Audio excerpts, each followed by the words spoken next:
পৃথিবীর মাটিতে বাবা যত দেবদেবী আছে সবাইকে দেহত্যাগ করতে হলো। এমনকি ভাগবত বলছে ভগবান কৃষ্ণকে জরা ব্যাধির তীরে 125 বছর বয়সে দেহত্যাগ করতে হয়েছিল, কিন্তু একজনকে দেহত্যাগ করতে হয়নি।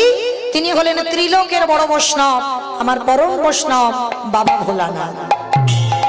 সত্যতে শিব, ত্রেতাতে শিব, দ্বাপরে শিব, কিন্তু কলিযুগের মাটিতে তিনি হলেন অদ্বৈত আচার্য গোসাই। কিন্তু মাইরা এখানে আমাদের প্রশ্ন রয়ে যায়, কেন পৃথিবীর মাটিতে এত এত ভক্ত ছিল কিন্তু বাবার মরণ হলো না, একই শিব হয়ে রইল, মৃত্যুঞ্জয় হলো কেন? কারণ কলিযুগে বাবা কিন্তু রূপটা পরিবর্তন করেছে। কেন জানো? তার একটা অপরাধ হয়েছিল। অপরাধটা করেছিল কবে জানো? অপরাধটা করেছিল বাবা।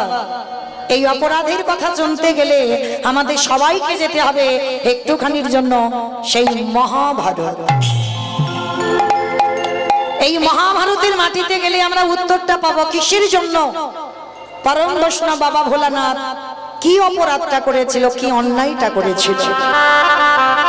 এই মহাভারতে বাবা যুধিষ্ঠির মহারাজ করেছিল রাজস্বী যজ্ঞ। এই রাজস্বী যজ্ঞে ভগবান কৃষ্ণ সবাইকে দায়িত্ব বুঝিয়েছিল। আর ভগবান কৃষ্ণকে বলেছিল, যুধিষ্ঠির দাদা কৃষ্ণ তুমি তো সবাইকে দায়িত্ব দিচ্ছ, ও কৃষ্ণ তুমি নিজে কোনো দায়িত্ব পালন করবে না?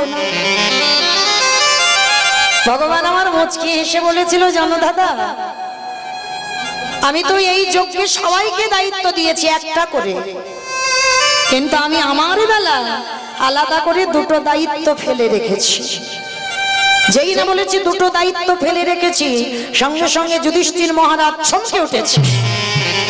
কৃষ্ণ সবাইকে তুমি একটা করে কাজ দিলি, আর তুমি তোমার নিজের বেলা দুটো কাজ, কি কাজ করবে কৃষ্ণ? বলে জানো দাদা আমার প্রথমবারের কাজটা হবে যত যত ভক্ত আসবে আমি কৃষ্ণ দয়াময় হয়ে সবার প্রথমে নিজের হাতে তাদের চরণ যুগলাকে ধৌত করে দেব।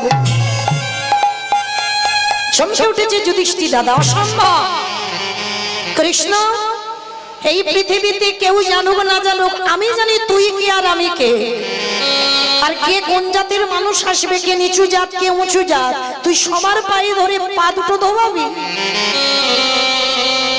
ভগবান আমার মৃদু এসে বলছে, যুধিষ্ঠির দাদা কারণ আমার কোনো কালেই তো জাত বিচার ছিল না, সবার আগেই আমি পা ধোবার ব্যবস্থাটা করব।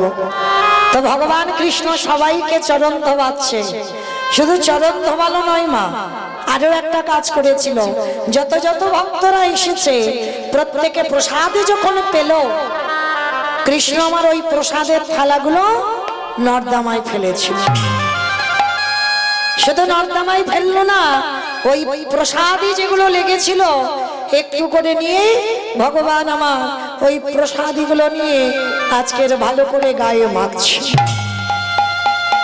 যুধিষ্ঠির দাদা প্রশ্ন করেছিল, কৃষ্ণ কৃষ্ণ তুমি এই ভক্তদের পা ধোয়াচ্ছ মেনে নেওয়া যায়, ভক্তদের এঁটো পাতা পরিষ্কার করছো মেনে নেওয়া যায়, কিন্তু কৃষ্ণ ভক্তদের এঁটোগুলো তুমি গায়ে মাখছো কেন? ভগবান আমার মৃদু এসে বলেছিল, জানো দাদা এ তো আমার কর্মফল। শিখি কৃষ্ণ তুমি আবার পাপ করো? বলে করি না, সবাই পাপ করি, সবার পাপের বিচার আমি করি, কিন্তু আমার পাপের বিচার করবে কে? ভগবান বলছে আমার পাপের বিচার কে করবে? বলে সে কি কৃষ্ণ তুমি আবার পাপ করো? বলে আমি শুধু পাপী নয়, আমি হলাম মহাপাপী। যেই না বললাম মহাপাপী কৃষ্ণ, তুমি তোমার নিজেকে বলছো তুমি মহাপাপী, কি এমন পাপ করেছ? বলে জানো কৃষ্ণ তুমি যে পাপটা করেছো আজকে আমায় একটু খুলে বলো। তা ভগবান বলছে যে পাপটা করলাম ওই পাপটা আমি এই দ্বাপর যুগে করিনি, করেছিলাম ত্রেতা যুগে রঘুপতি রামচন্দ্র অবতার। ত্রেতা যুগে রাম অবতারী পাপ করেছিলাম। তো মায়েরা কি পাপ করেছিল? একটা মণিপুত্রকে হত্যা করেছে। সেই মণিপুত্রটা কে জানো? বিশ্বেশ্বর মুনির ছেলে, যার নাম ছিল রাবণ রাজা। কি মায়েরা, রাবণ রাজার মতো ব্যক্তিকে মারলে পাপ হয়? হয়। কারণ আগে জানতে হবে রাবণ রাজা ভালো লোক ছিল না খারাপ লোক ছিল। বলো তোমার, খারাপ লোক না ভালো লোক? ভালো লোক। মাথার গন্ডগোল হয়েছে। যে ভগবানের বউ চুরি করে নিয়ে আসে সে নাকি ভালো লোক ছিল। বাবা, জগতে এত নারী থাকা সত্ত্বেও কিন্তু লক্ষ্যটা পড়েছিল ভগবানের বউয়ের দিকে। কেন লক্ষ্যটা ভগবানের বউয়ের দিকে পড়লো? তার একটাই মাত্র কারণ, কোন মানুষের বাবা বাইরে থেকে বিচার করলে হবে না, ভিতরটা একটু দেখতে হবে। এই রাবণ রাজা একটা দুটো বউ ছিল না, রাবণ রাজার ছিল 10,000 স্ত্রী। 10,000 স্ত্রী ছিল। আর এই 10,000 স্ত্রী থাকা সত্ত্বেও ভগবানের স্ত্রীর দিকে নজরটা পড়েছিল। কেন নজরটা পড়লো জানো? মনে রাখতে হবে মা, নারী কিন্তু ভোগের নয়।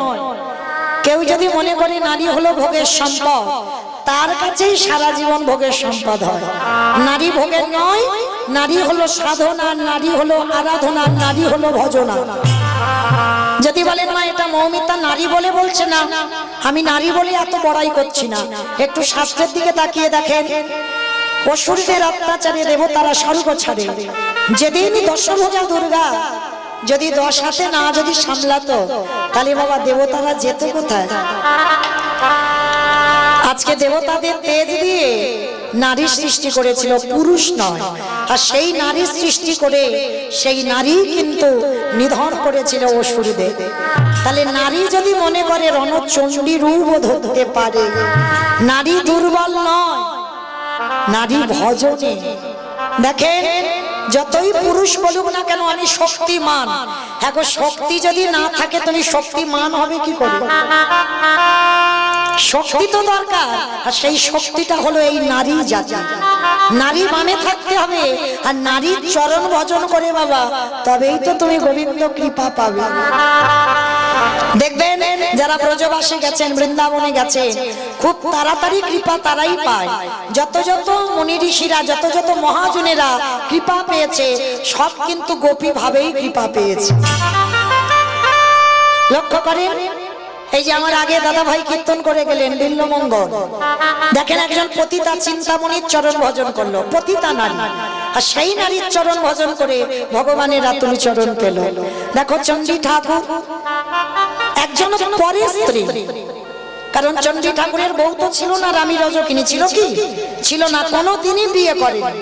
তাহলে বিয়ে করলো না, পর স্ত্রীর চরণ ভজন করে চণ্ডী ঠাকুর পেয়ে গেল গোবিন্দ চরণ। আবার দেখেন বাবা, কারণ এই জগতের প্রেমের কথা বলছি না, ওদের যে প্রেম ছিল সেই প্রেমেতে বাবা কোনো কামনা বাসনা ছিল না, কোনো চাওয়া পাওয়া ছিল না, যেটা ছিল নিষ্কাম প্রেম। কারণ আত্মেন্দ্রিয় প্রীতিবাঞ্ছা তারে বলে কাম, আর কৃষ্ণেন্দ্রিয় প্রীতিবাঞ্ছা ধরে প্রেম না। জড়জগতের দেহ দিয়ে যে ভালোবাসা হয় সেটা হলো কামের ভালোবাসা। আর প্রেম তখনই হবে তোমার অঙ্গের প্রত্যেকটা জিনিস যদি গোবিন্দ চরণে দিয়ে দাও। আর কৃষ্ণ ইন্দ্রিয় মানে কৃষ্ণের দেহ, এই নিয়ে যদি তুমি কাউকে ভালোবাসো তাহলে সেটাকেই বলা হবে প্রেম।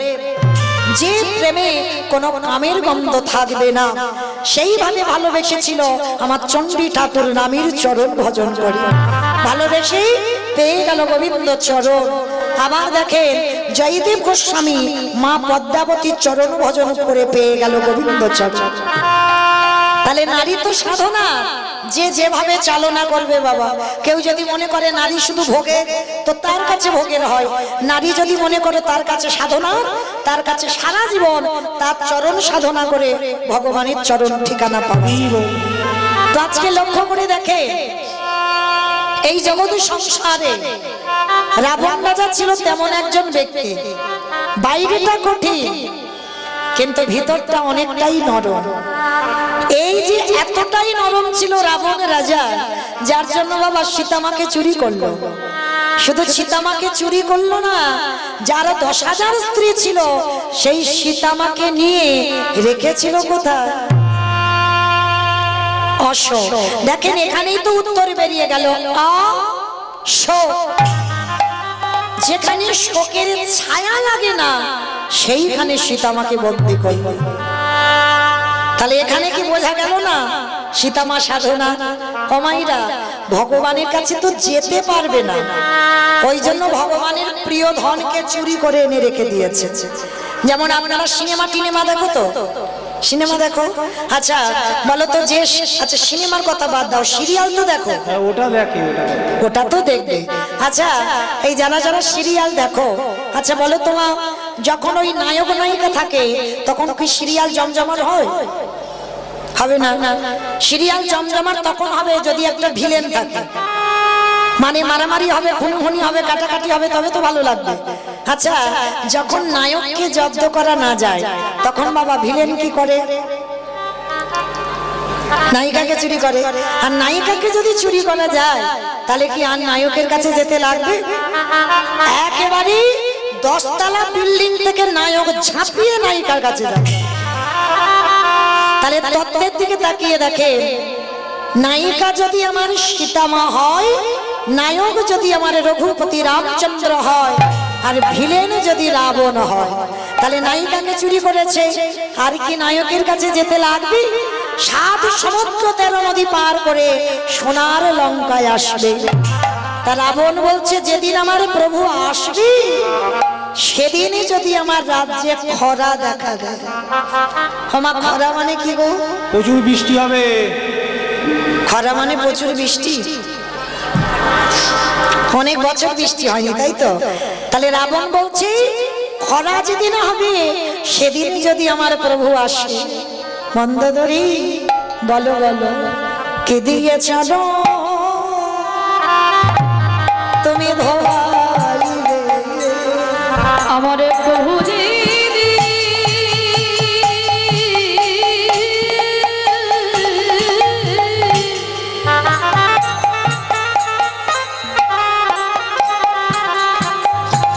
আমার প্রভু দিদি এই লঙ্কা আসবে। বলো কি দিয়েছ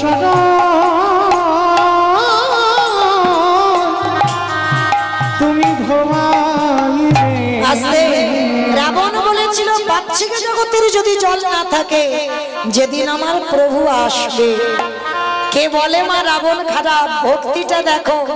মন্দোদরীকে বলছে, মন্দোদরী তোমার চোখের জলগুলো অপচয় করছো, কিন্তু আমি করি না। কেন জানো? যেদিন আমার প্রভু আসবে আমি কি করব জানো? আমার চোখের জলে চলো আমি ধোয়াইব।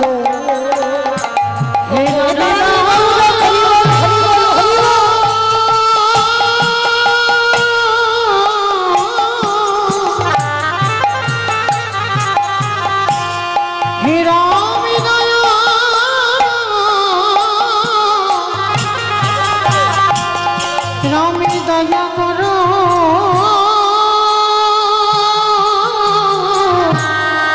করো বলে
চোখের জলে চরণ ধোয়া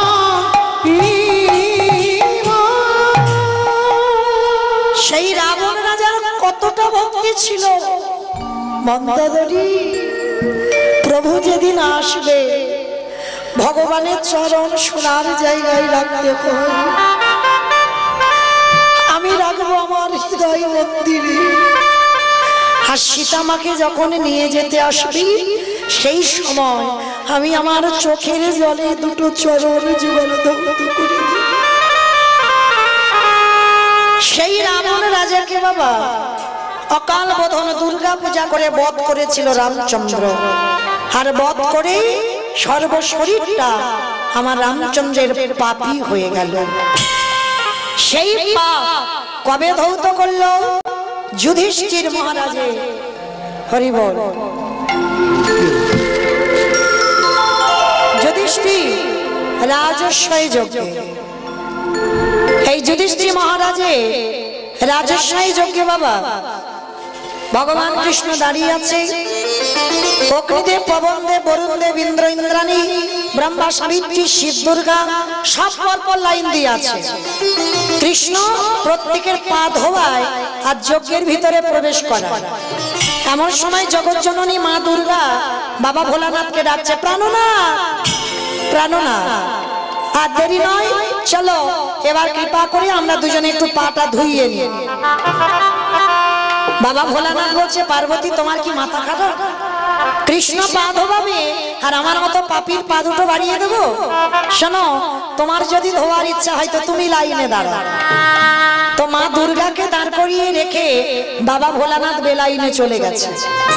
আর আড়ালে গিয়ে ভোলানাথ একটা দুম করে কুকুর হয়ে গেছে। আর কুকুর রূপটা ধরে কৃষ্ণ হেড হয়ে পা ধোয়াচ্ছে। আর এদিকে তো ভোলানাথ জানে না। আর কুকুর রূপটা ধরে পিছন থেকে গুটি গুটি পায়ে এসে একেবারে ওই কৃষ্ণের পায়ের তলা থেকে সবে মাত্র মাথাটাকে, আর যেই না মাথাটা দেবা সঙ্গে সঙ্গে বাবা ভগবান দুটো হাঁটু নিয়ে কুকুরের কানের কাছে চেপে দিয়েছে। আর যেই না কুকুরের কানের কাছে চেপে দিল, এবার কুকুর কি করবে? কেউ কেউ করবে না, বারবার বলছে কৃষ্ণ ছেড়ে দে, কৃষ্ণ ছেড়ে দে, কৃষ্ণ ছেড়ে দে। বলে ছাড়বো বলে আমি তোমায় ধরিনি। বলে হে বৈষ্ণব, তোমার মতো বৈষ্ণবীর দুটো চরণ ধোয়ালে বোধ হয় কম হতো, কিন্তু দেখো আজকে তুমি আমার জন্য এক্সট্রা দুটো জুড়ে দিয়েছো। বলি দাহু বাবা চলো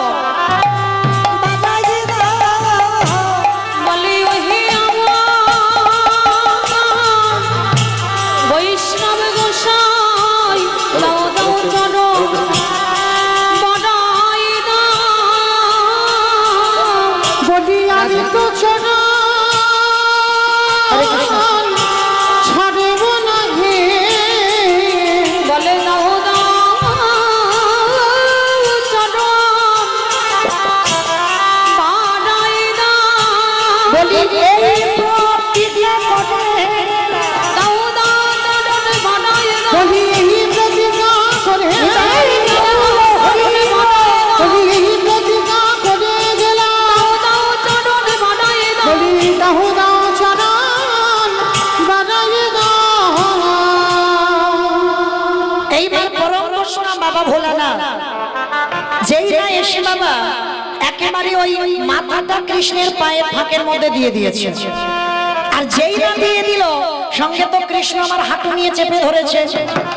বলে তোমারে ছাড়বো বলে আমি ধরি না, দেখো এবার মজা দেখাচ্ছি দাঁড়া। এইবার মোটা দড়ি নিয়ে কুকুরটাকে আষ্টে পিষ্টে বেঁধেছে। কিন্তু বাঁধলে কি হবে বাবা? যেই না কুকুরটাকে আষ্টে পিষ্টে বেঁধেছে, কুকুরের চারটে পাশ ছটফট ছটফট করছে। ভগবান বলে এবারে পায়ের ব্যবস্থা করতে হবে। মোটা দড়ি নিয়ে কুকুরের চারটে পা এক জায়গা বেঁধে দিয়েছে। আর যেই না বেঁধে দেওয়া সঙ্গে সঙ্গে কুকুরের নয়নে জলে কাঁদে। আরে বলে কৃষ্ণ ভাই, ওরে কৃষ্ণ রে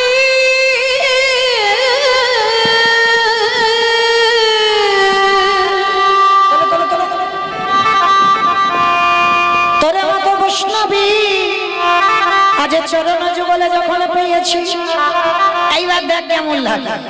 এইবার ভগবান কি করেছে বাবা, সঙ্গে সঙ্গে ওই কুকুরের 4টে চরণ বেঁধে দিয়ে ভগবান অন্য জায়গা নয়, সবার চরণ ধোয়াচ্ছে বাবা ঘটিতে করে জল দিয়ে।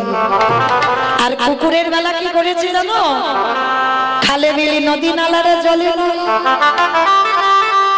কৃষ্ণ দয়াময় নমঃ। বৈষ্ণবকে কোন জায়গায় রেখেছে দেখেন বাবা।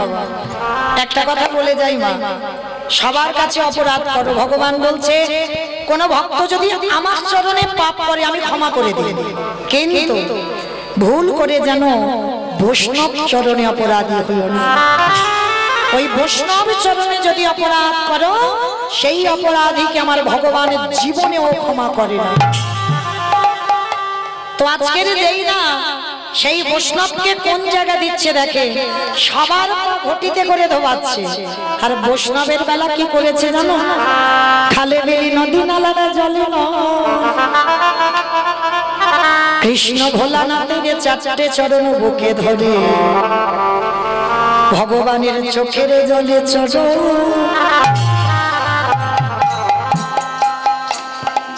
ধোয়াইছে।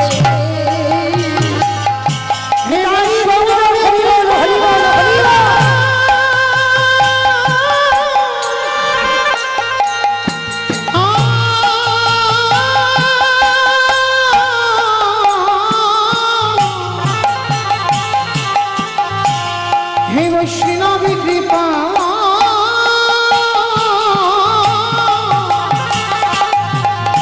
কৃপা কর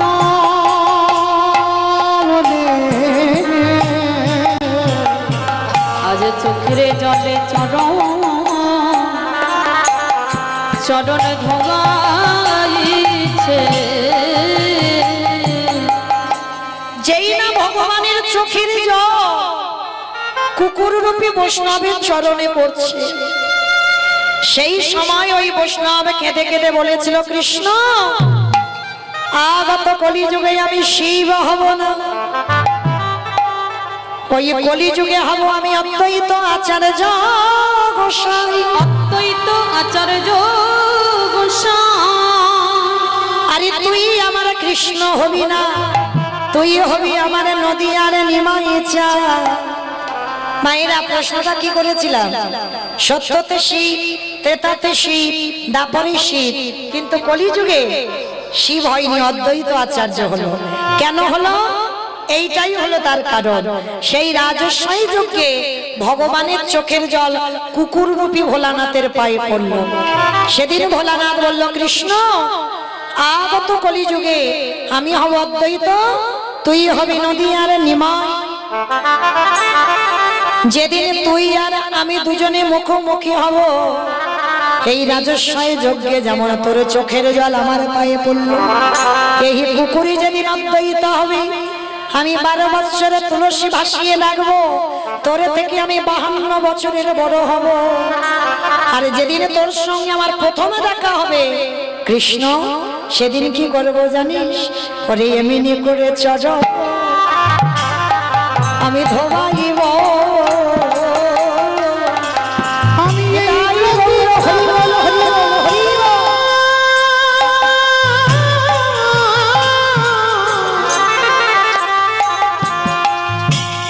আমি এই প্রতিজ্ঞা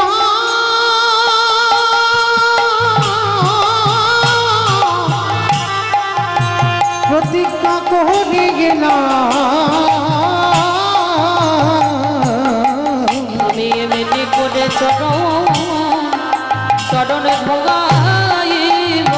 আস্তে তাহলে মায়েরা পরিষ্কার বোঝা গেল, যার জন্য পৃথিবীতে কারোর ডাকে নয়, অদ্বৈত আচার্য ডাকে এলেন। আর এসে কি করছে জানো? কেহ বলি পুরাণেতে রাবণ বধিলা, কেহ বলে পুরবিতি।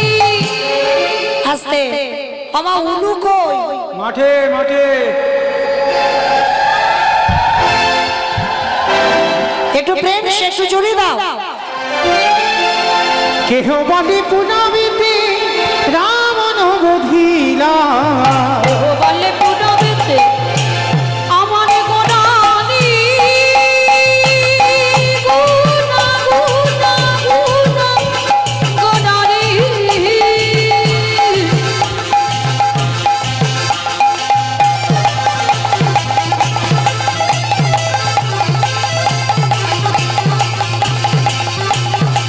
গোরা গোরা গোরারি গুনা গোরারি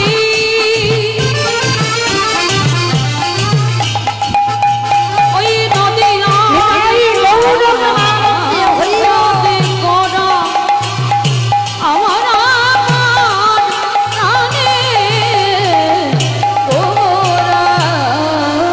বলি পুরাণেতে রাম ধীরা আজ গোলকের বৈভব লীলা প্রকাশ করিলা গোলকের বৈভব লীলা প্রকাশ করিলা ওই গোলকের বৈভব লীলা প্রকাশ করিলা শ্রী রাধার ভাবে গোটায় অবতার শ্রী রাধার ভাবে গোটা অবতার শ্রী রাধার ভাবে গোটায় অবতার শ্রী রাধার ভাবে গোটা অবতার হরে কৃষ্ণ নামে গৌর করিলা প্রচার ওই হরে কৃষ্ণ নামে গৌর করিলা প্রচার ওই হরে কৃষ্ণ নাম গৌর করিলা প্রচার এইবারে লীলা প্রকাশ হলো এইবারে লীলা প্রকাশ হলো এইবারে লীলা প্রকাশ হলো এইবারে লীলা প্রকাশ হলো গোলকের বৈভব লীলা প্রকাশ করিলা ওই গোলকের বৈভব লীলা প্রকাশ করিলা ওই গোলকের বৈভব লীলা প্রকাশ করিলা বাসুদেব ঘোষ গয়ে করি জোড়হা করে জোড়হা ওগো যে গো সেই কৃষ্ণ সেই তো জগন্নাথ অবশ্যই তো জগন্নাথ কলির মানুষের হরিনাম ছাড়া কোনো গতি নাই, কোনো গতি নাই, কোনো গতি নাই। একমাত্র ভব পারাপারের সম্বল হলো হরিনাম। তো মাইরা, এই যে হরিনাম হচ্ছে আমাদের একমাত্র সম্বল। এইটা শুধু আমি বলছি বলে নয়, একটু বাস্তবে মিলিয়ে নেন। পৃথিবীতে যে যাই করি না কেন, হরিনাম হচ্ছে আমাদের একমাত্র ভব পারাপারের সম্বল। যদি বলো কেন, একটু বিচার করে বাস্তবের সঙ্গে মিলিয়ে দেখেন। এই যে যাদের যাদের আগলে বসে আছো না, এরা কেউ তোমার নয়, সব দুদিনের জন্য। যতই বলি না কেন, ছেলে আমারে, মেয়ে আমারে, জায়গায় আমারে, জমি আমারে, বৈভব আমারে, বন্ধু আমার, ওই যতই আমারে আমারে করো না কেন, একেবারে যদি বাঁশি বেজে যায়, পড়ে থাকবে সরকারি খামার। এসেছো একা, তুমি যাবে একা। কি গো মাইরা, যেদিন এসেছিলে তুমি কাউকে সঙ্গে আনো নাই, আরে যেদিন তুমি মায়া মোহ সংসারে ছেড়ে চলে যাবে, কাউকে তুমি সঙ্গে নিয়ে যাবে না। এসেছো খালি হাতে, তুমি যাবে খালি হাতে। তো মায়েরা, শুধু যাবে তোমার সাথে তোমার কর্মফল। কতটুকু তুমি ভগবানকে ভালোবেসেছো, কদিন হরিবাসরে বসেছ, কদিন ভাগবত আসরে বসেছ, কদিন একাদশী করেছ, কদিন ভগবানের চরণে তুলসী দিয়েছ। এই ভালো ভালো কর্মগুলো তোমার সাথ দেবে, তবে বাবা আর একজন তোমার সাথ দেবে, ওই গ্যারান্টিটা আমি দিতে পারি। জানি না আপনাদের এটা মুর্শিদাবাদ তো নাকি? মুর্শিদাবাদ, বাহ। তাহলে এই মুর্শিদাবাদের নিয়ম আছে কিনা? তবে আমার ডায়মন্ড হারবার এলাকায় নিয়ম আছে। সে যে যত বড় লোক হোক আর গরিব হোক, মানুষ মরে যাবার পরে দুটো জিনিস ভাড়া করতে হবে, একটা হলো খোল আর একটা হলো করতা। কি মাইরা, আপনাদের গ্রামে ভাড়া টাড়া হয় তো? আর পিছনে বলতে বলতে যায় না, বলো হরি, বলো হরি, কি মাইরা বলে? আচ্ছা, কেন বলবো? এই জায়গাটা একটু বিচার করে দেখেন, কেন বলবো? হরিনাম যদি আমাদের শেষের দিনে সম্বল না হবে, তাহলে শেষের দিনে আমরা হরি বল বলতে বলতে যাব কেন? ঠাকুর বিসর্জন করতে যাচ্ছি, বড় বড় ডিজে বক্স বাজছে, আর যেদিন আমাদের দেহটা বিসর্জন হবে, একটা ডিজে বক্স বাজালে হতো না? নিশ্চয়ই হতো। তাহলে হচ্ছে না কেন? এই জায়গায় চৈতন্য মহাপ্রভু শিক্ষা দিলেন, ওরে কলিজীব, ভালো করে পিছনের দিকে তাকিয়ে দেয়। এসেছিস একা যাবি একা, তাহলে তোর সাথ দিচ্ছে কে? এই হরি নামে যাবে।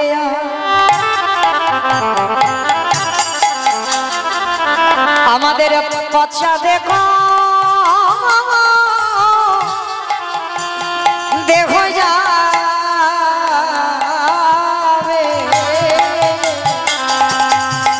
যেদিন তুমি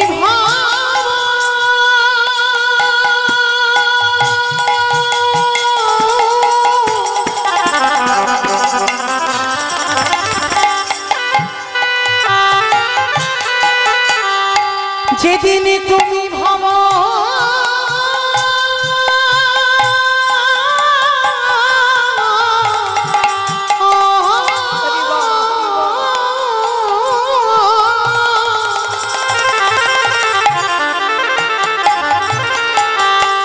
যেদিন তুমি ভাবো ওই ভাবো পারে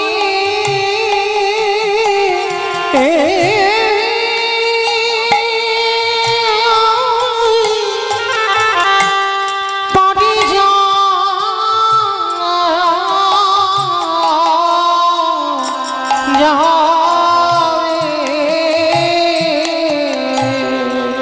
সেই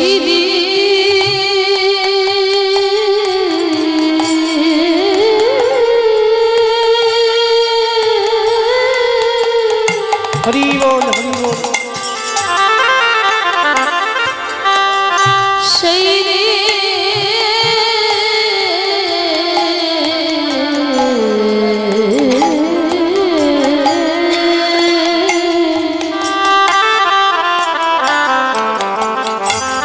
সেই দিনে নাম যাবে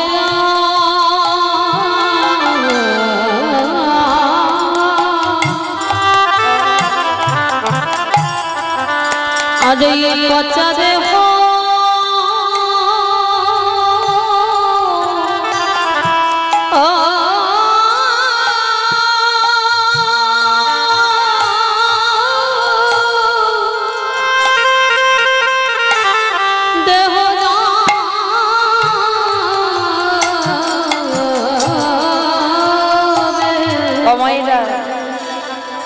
আমার ওই যে ছেলেটা বাঁশি ধরে বাজাচ্ছে না, ওই ছেলেটা একটু ভালোবাসার কাঙাল।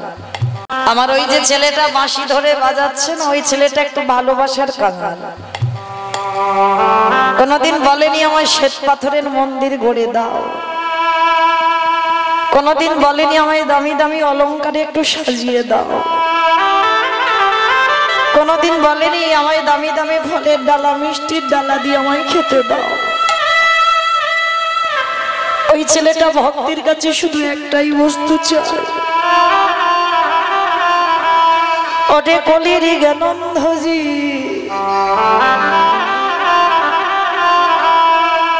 তোরা সংসারে করিবি বলে মায়ামোহ সংসারে এলি, কিন্তু সংসারের মধ্যে থেকেও সারা দিনের মধ্যে যেন একবার আমার চরণে বসে যদি একজন ভক্ত বলতে পারি কৃষ্ণ তোমার গোলাম বলে, আমার ভগবান পৃথিবীর যেখানে থাকুক না কেন সে যে ভক্তের দাদি।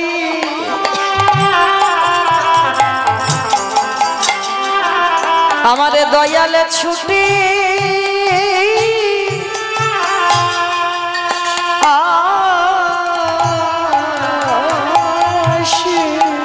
যে জন হগর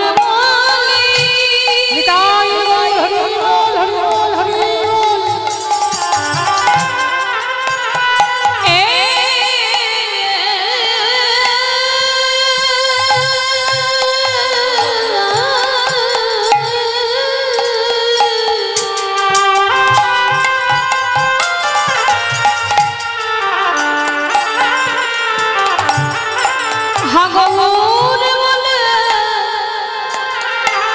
একবার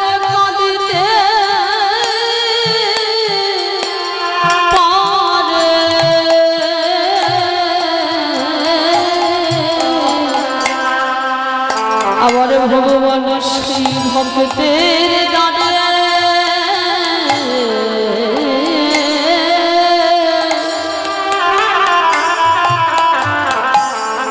দাঁড়ে সদাই ছুটে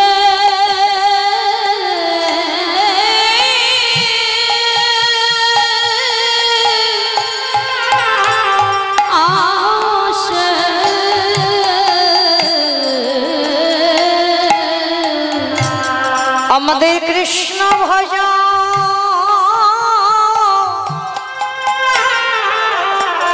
ভজনে আমাদের হলো না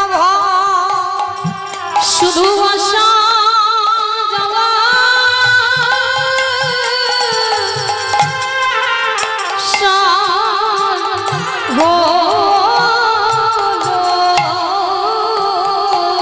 আমরা একেবারে হা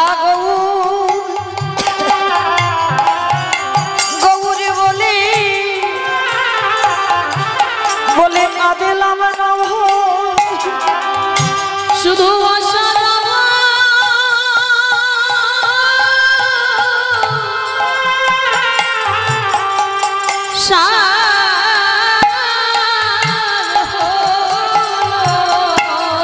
হে দয়ালয় আমরা যেমিনি এলাম ভব ছেড়ে তেমিনি গেলাম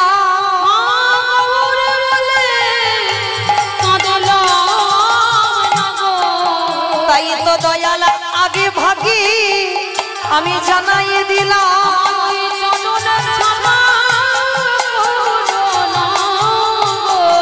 আমি ওই চরণে আমি সবে সপিলাম শুধু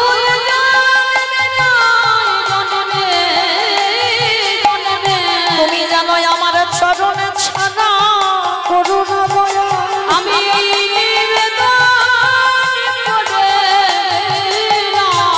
তোমার ওই চরণে আমি সব সপিলাম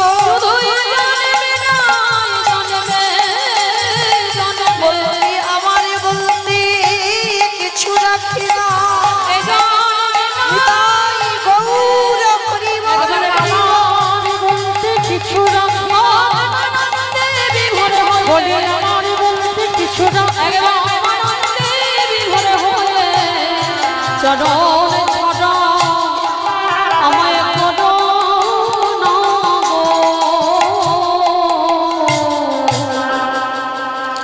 তো মায়েরা আজকের আমরা সবাই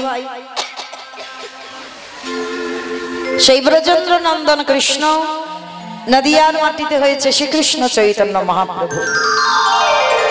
আজকের আমরা কীর্তনের প্রারম্ভে আমরা সবাই যাব বাবা কিছুক্ষণের জন্য শ্রীধাম নদিয়া নবদ্বীপ ধাম।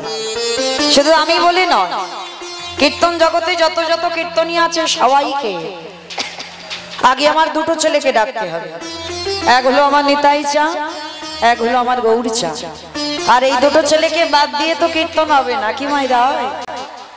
তবে আমার ছেলে নয়, আমার দের ছেলে, মানে সবার। তো চলেন একটু নদিয়ার মাঝে গিয়ে দেখবো ব্রজেন্দ্র নন্দন কৃষ্ণ কলিকালের মাটিতে হয়েছে শ্রীকৃষ্ণ চৈতন্য মহাপ্রভু। তো যেদিন আমার প্রভু নদিয়ায় এসেছিলেন, নদিয়ার অবস্থাটা কেমন ছিল জানো? আজ নদিগা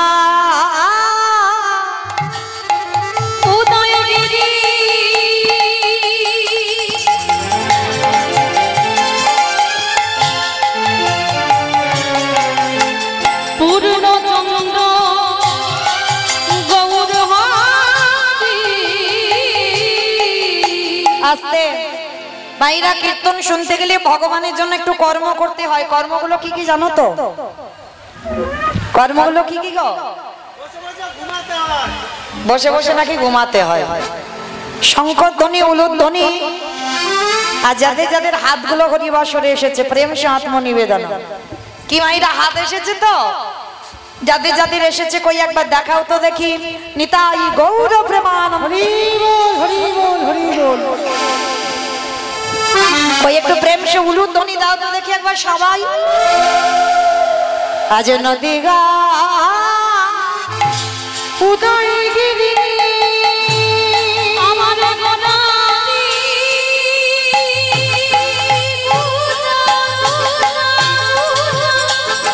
গদানি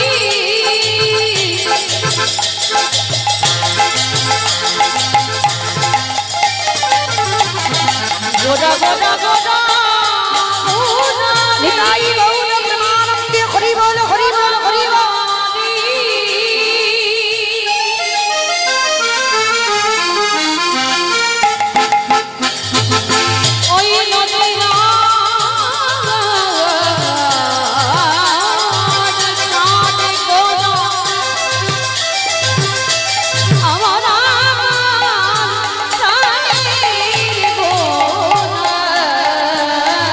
আজি নদিয়া নিতাই গৌর প্রেমানন্দে হরি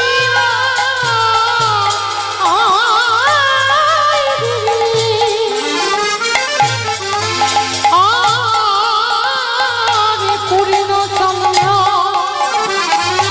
আমার গহরে হরি আজ কৃপা করে হইলে কৃপা করে হইল ওগো সোনার নদিয়ায় গৌর প্রভু উদয় খলো সোনার নদী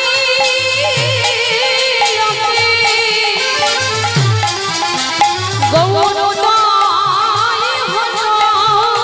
হইল নদিয়া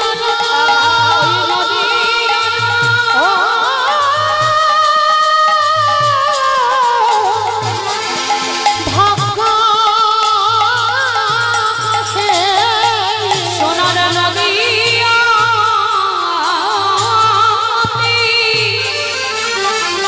গৌর ওই না কলির জীবি উদ্ধারিতে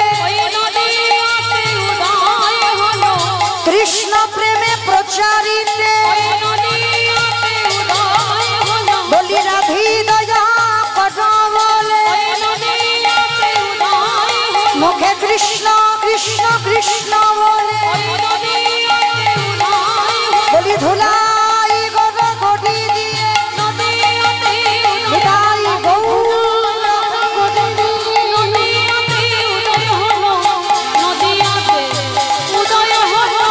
কৃপা করে হইল আস্তে নদিয়ার মাটিতে ব্রজেন্দ্র নন্দন কৃষ্ণ কলিকালে হয়েছে শ্রীকৃষ্ণ চৈতন্য মহাপ্রভু। সত্যতে নারায়ণ, ত্রেতাতে রামচন্দ্র, দাপারে কৃষ্ণ, আর কলিতে হলেন শ্রীকৃষ্ণ চৈতন্য মহাপ্রভু। তবে মায়েরা, আজকের এই যে কৃষ্ণ কলিকালে গৌর হলো, পৃথিবীতে সাধারণ কোনো ভক্ত নয়। পৃথিবীতে লাখ লাখ ভক্ত আছে, কোটি কোটি ভক্ত আছে, হাজার হাজার ভক্ত আছে, ভক্তের অভাব নাই। কিন্তু কৃষ্ণ যে গৌর হয়ে এলো, শুধু একজনের ডাকে এসেছিল, সে কে? শান্তিপুরের মাটিতে বুড়ো অদ্বৈত আচার্য গোসাই। আজকের আমাদের শিব পূজা উপলক্ষে কিন্তু এই কীর্তন। তো যেহেতু বাবা কীর্তনের প্রারম্ভে অবশ্যই বলাটা আমাদের উচিত, যেহেতু বাবা এটা শ্রাবণ মাসের দিন, কালকের গেল বাবার প্রথম সোমবার, আর এই শ্রাবণ মাসটা হচ্ছে বাবার জন্মের মাস। আর যে উপলক্ষে আজকের আমাদের এই হরিনাম সংকীর্তনের আয়োজনটা হচ্ছে। তো যাই হোক, যিনি কলিকালের মাটিতে শিব ঠাকুর নয়, কলিকালের মাটিতে হচ্ছে অদ্বৈত আচার্য গোসাই।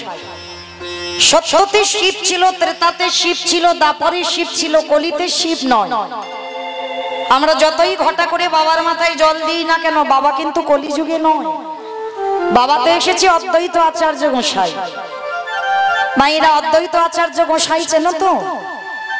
তোমাদের গ্রামে যেন কেউ মনে করো না, পঞ্চতত্ত্ব ছবি যাদের আছে বাবা, তারা দেখবেন শ্রীকৃষ্ণ চৈতন্য প্রভু নিত্যানন্দ, শ্রী অদ্বৈত গদাধর শ্রীবাস আদি গৌর ভক্তবৃন্দ।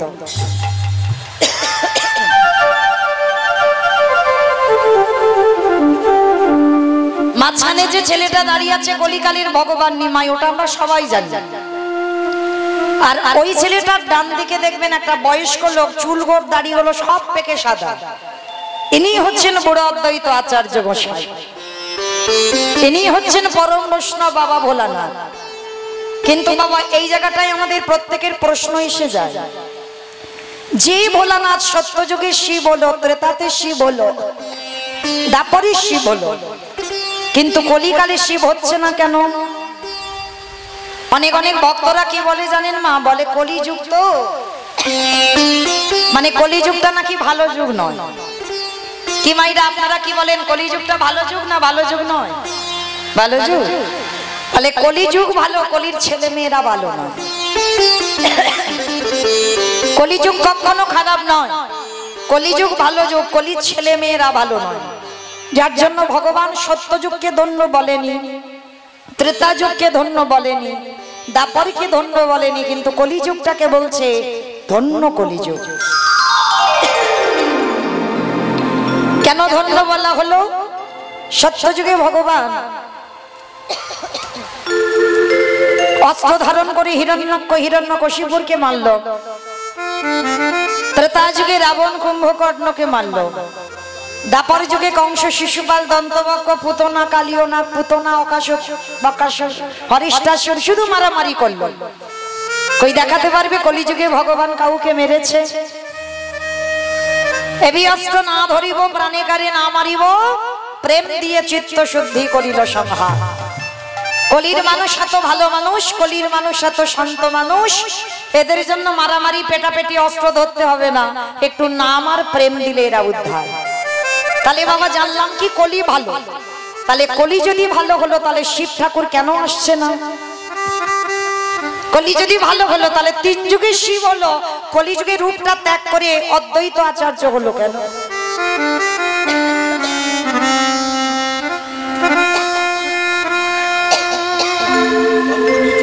তার একটা কারণ আছে বাবা।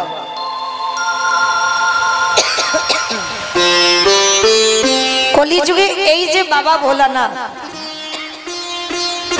অদ্বৈত আচার্য গোসাই হলো, তার একটাই কারণ ছিল। কারণটা কি? এই কারণের কথা জানতে গেলে বাবা আমাদের সবাইকে যেতে হবে একটুখানির জন্য মহাভারত। আর মহাভারতে গেলেই প্রশ্নের উত্তরটা পেয়ে যাব। কিসের জন্য পরম বৈষ্ণব বাবা ভোলানাথ কলিকালে শিব ঠাকুর হতে পারছে না? তাহলে চলেন সেই মহাভারতের পাতায় গিয়ে আমরা জানবো। যুধিষ্ঠির মহারাজ করেছিল রাজস্বয় যজ্ঞ।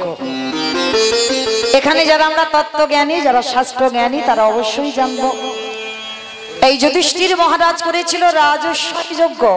আর এই রাজস্বয় যজ্ঞে আমার ভগবান কৃষ্ণ সবাইকে দায়িত্ব দিয়েছিল। আর যুধিষ্ঠির দাদা হেসে বলেছিল, কৃষ্ণ কৃষ্ণ তুমি সবাইকে দায়িত্ব দিচ্ছ, তা তুমি নিজে কোনো দায়িত্ব নেবে না? কথাটা শুনে আমার ভগবান একটু মুচকি হেসে বলেছিল, জানো দাদা, আমি তো সবাইকে একটা করে কাজ দিয়েছি, কিন্তু আমি আমার জন্য দুটো কাজ আলাদা করে ফেলে রেখেছি। সে কি? সবাইকে তুমি একটা করে কাজ দিয়েছো, আর তুমি তোমার নিজের বেলা দুটো কাজ। কি কাজ নিয়েছো? বলে, জানো দাদা, আমার প্রথম কাজ হবে এই যজ্ঞে যত যত সাধুগুরু ব্রাহ্মণ বৈষ্ণব যত যত ভক্তরা আসবে, আমি কৃষ্ণ দয়াময় হয়ে সবার প্রথমে আমি নিজের হাতে তাদের চরণ যুগল আগে আমি ধৌত করে দেব। এটা হবে আমার প্রথম কাজ। আচ্ছা মায়েরা, এই জায়গাটা একটু প্রত্যেকে আস্বাদন করবেন। কীর্তন শুনলে হবে না, সেই কীর্তনটাকে বাবা, সেই প্রত্যেকটা ভাষাকে বাস্তবের সঙ্গে মেলাতে হবে। একটু মিলিয়ে দেখেন তো, যিনি বিশ্বের স্রষ্টা মালিক ভগবান, যার কোনো কিছু অভাব নাই,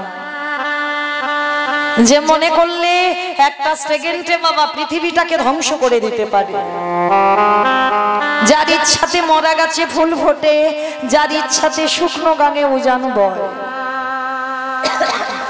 সে মনে করলে কি পারে না? যে আজকের পা ধোয়ার কাজ না করে অন্য একটা কাজ করতে। কিসের জন্য ভগবান হয়ে আজকের পাটা ধোয়াচ্ছে? মনে রেখো বাবা, নিজে আচরি ধর্ম জীবেরই শেখায়, নিজে না করলে ধর্ম জীবকে শেখানো না যায়। আগে আমাদের আচরণ ঠিক করতে হবে, আগে আমাদের বলা ঠিক করতে হবে, আমাদের চলা ঠিক করতে হবে। আর যদি আমাদের আচরণ ঠিক না হয় তাহলে কলির মানুষ বাবা আপনাদের আমাদের কাছ থেকে শিখবে কি? আমি নিজে যদি কৃষ্ণ বলে না কাঁদি তাহলে জগৎ কাঁদবে কি? আমি যদি আমার পিতামাতাকে শ্রদ্ধা ভক্তি না করি জগৎ কি আমার মুখ থেকে কিছু কথা শুনে শিখবে? শিখবে না। তাহলে নিজে আচরি ধর্ম জীবের শিখায়, নিজে না করলে ধর্ম জীবকে শেখানো না যায়। মনে রাখতে হবে বাবা, সবার আগে এই জগতের সংসারে আমাদের আচরণ ঠিক করতে হবে। যার জন্য আমার ব্রজেন্দ্র নন্দন কৃষ্ণ ওই রাজস্বী যজ্ঞে আগে পা ধোয়ার কাজটা করছে। কেন? আপনাদের আমাদের চৈতন্য দান করবে শিক্ষা দেবার জন্য। শিক্ষাটা কি? যে শিক্ষাটা আগেকার দিনে আমাদের ছিল, কিন্তু এখনকার দিনে বাবা ওই শিক্ষাটা আপনাদের আমাদের এখন আর নাই। কারণ যত টিভি সিরিয়াল দেখে বাবা তাদের মতো আমাদের আচরণ হয়ে যায়। আমরা ভুলে যাই সেই পুরানো সংস্কৃতির কথা, আমরা ভুলে যাই আমরা হিন্দু ধর্মের মানুষ, আমরা সনাতন ধর্মের মানুষ। কিন্তু চরণ ধরে বলে যাই মা, দুবারে যদি কোনোদিন সাধুগুরু বৈষ্ণব আসে, গুরুজন আসে, সবার আগে চেষ্টা করো নিজের হাতে তাদের চরণ যুগল ধৌত করে দিতে। যদি বছরান্তর গুরুদেবও আসে চেষ্টা করো নিজের হাতে আগে তাদের চরণ যুগল ধৌত করে দিতে। আর সাধুগুরু বৈষ্ণব যদি গুরুদেব নাও পান, যে যার ঘরের বাবা মা তো আছে, যে যার ঘরের শ্বশুর শাশুড়ি তো আছে। আমার এই কথাটা শুনলে বাবা অনেকে হাসে, বলে বাবা মা চরণ ধোবাবো, শ্বশুর শাশুড়ির চরণ ধোবাবো। আমি রোজ রোজ বলে যাচ্ছি না মা, বৎসরে একবার চেষ্টা করো অন্তত বাবা মার চরণ যুগল একটু ধৌত করে দিতে। কারণ জানো না গো, এটা মৌমিতা বলছে না, এটা ভাগবত বিধান দিচ্ছে। ভগবান কৃষ্ণ তো সুদামাকে বলেছিল, সুদামা এই পৃথিবীতে সব থেকে বড় গুরু যদি হতে হয় যে যার ঘরের বাবা মা, তারপরে গুরু হলো শিক্ষা গুরু, দীক্ষা গুরু, তারপরে গুরু হলাম আমি ভগবান। ওই একবারও তো কৃষ্ণ বলেনি সবার আগে আমি বড় গুরু, সবার আগে বাবা মাকে জায়গা দিয়েছে। কেন? হাজারবার বৃন্দাবন যেতে হবে না, নবদ্বীপ যেতে হবে না, হরিদ্বার, দক্ষিণ ভারত, পশ্চিম ভারত, কোথাও যেতে হবে না। যদি তুমি আসলে দেবতাকে কষ্ট দাও তাহলে কোনো তীর্থটাই তোমার হবে না। তাহলে চেষ্টা করতে হবে সারা বছর অন্তর একবার নিজের হাতে, যে বাবা মা হাড় খাটুনি খেটে তোমায় বড় করেছে, মানুষ করেছে, বছর অন্তর একবার বাবা নিজের হাতে ওই চরণ যুগল ধৌত করে ভগবানকে যেমন গলায় মালা পরিয়ে যেমন সেবা পূজা দাও, বছরে একবার নিজের হাতে ওই বাবা মাকে একবার অন্তত খাইয়ে দিও। যে কত রাত না ঘুমিয়ে, কত রাত না খেয়ে তোমাকে খাইয়েছি। ভগবান বললেন সে যদি আমায় ভুলেও যায়, সে যদি আমায় ডাকতেও ভুলে যায়, আমি সারা জনম আমি সেই ভক্তের দরজায় বন্দী হই। আমি যে ভক্তে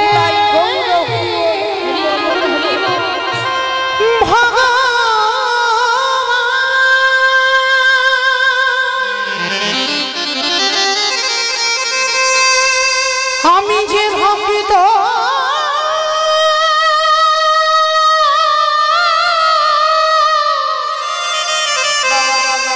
ভক্ত ভক্ত ছাড়া কিছু জানি না,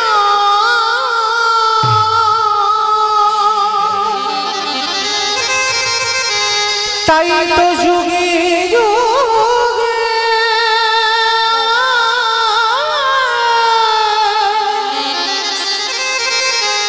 ওই ভক্তের কাছে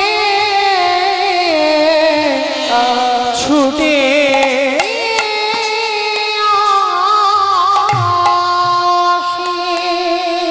আমি যে ভক্ত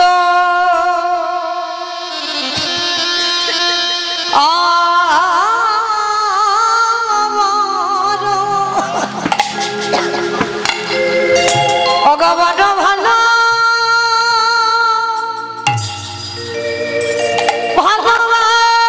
ভালোবাসি, আমি যে ভক্ত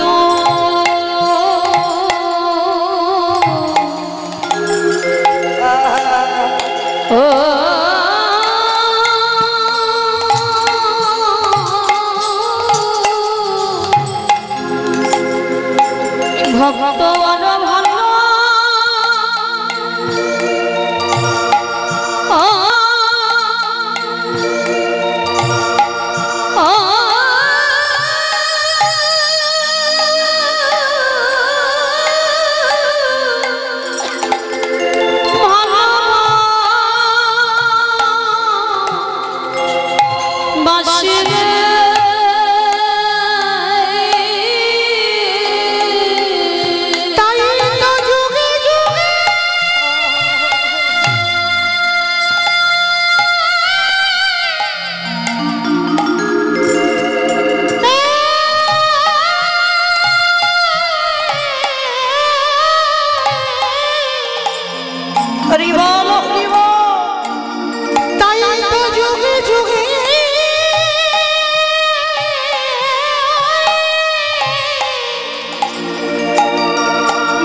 আমি যে ভক্ত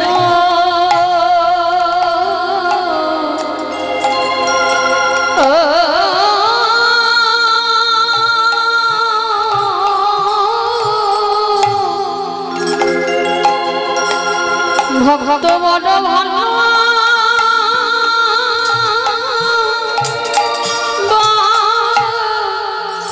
বাসিরে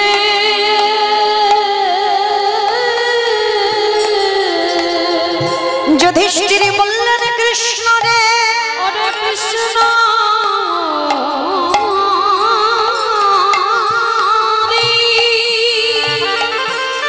তুই এমন করে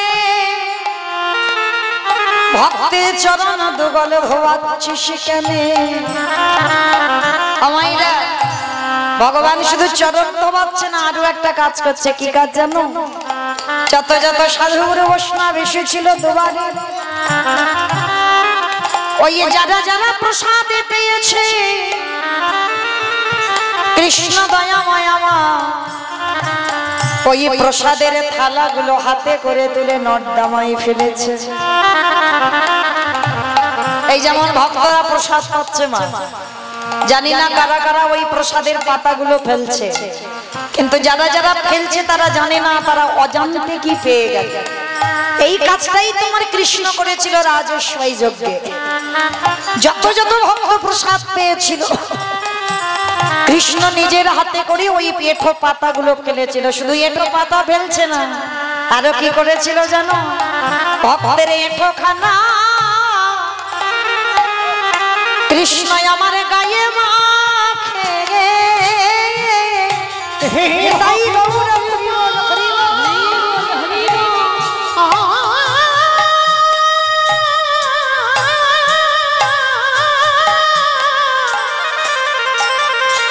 হে ভক্ত কৃপা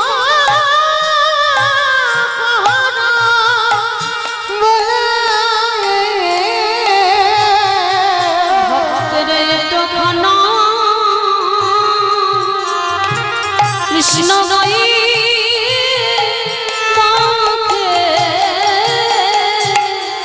আজকের ভক্তের এঁঠোগুলো নিয়ে কৃষ্ণ গায়ে মাখছে, আর যখনই এঁঠোগুলো গায়ে মেখেছে আমার যুধিষ্ঠির দাদা প্রশ্ন করছে, কৃষ্ণ